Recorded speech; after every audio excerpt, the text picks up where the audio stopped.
Welcome back to the Magnetic IDEX channel. Let me show you a couple of new things that I'm working on. This is something for sure my grandma would have never attempted. So what I need to do is I need to couple this 3.125 millimeter square shaft to a round bearing and to a pulley. So this will be my assembly that will go inside here like so.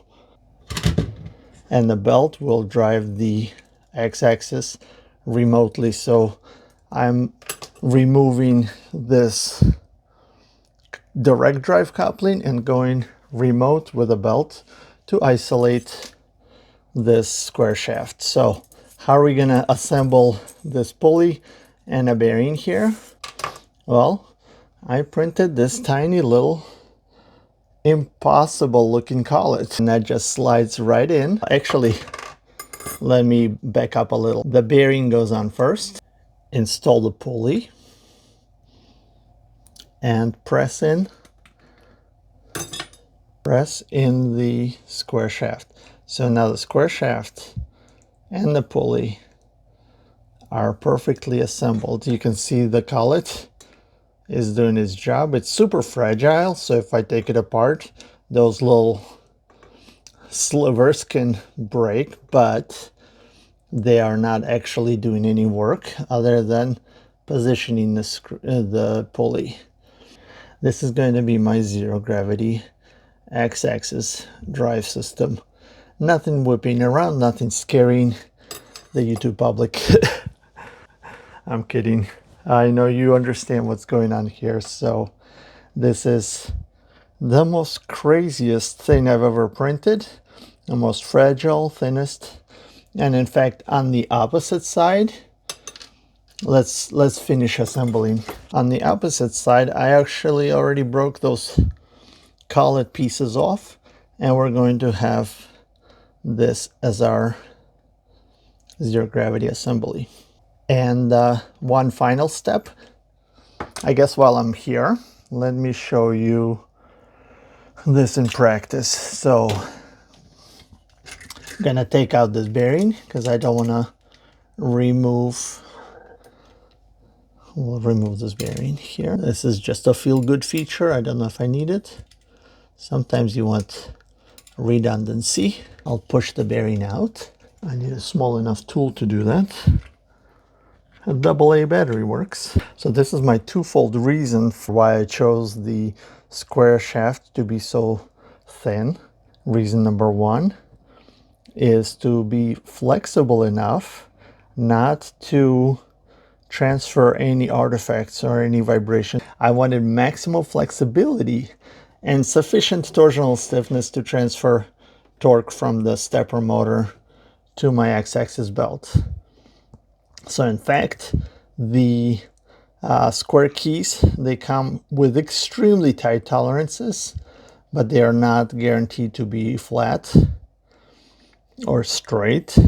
In fact, the zero gravity coupling will act like a straightener and constrainer. It will constrain the square shaft, and yet the square shaft will not cause any additional unnecessary movement or artifacts onto the print. Well, that's the balancing act. When I was designing this, I wanted to make sure that only torsional stiffness is sufficient for this size stepper motor. And it worked really well so far. And this is just the next step of refinement, integrating everything tightly, beautifully together. So this is going to be my my right side. Same thing will happen on the left. So where the motor goes in, this is the top. These two motors face each other like so. Then we have our axle. This is a nice press fit. And then we have this side as well. So that's our assembly. And I think this is going to be pretty Pretty slick.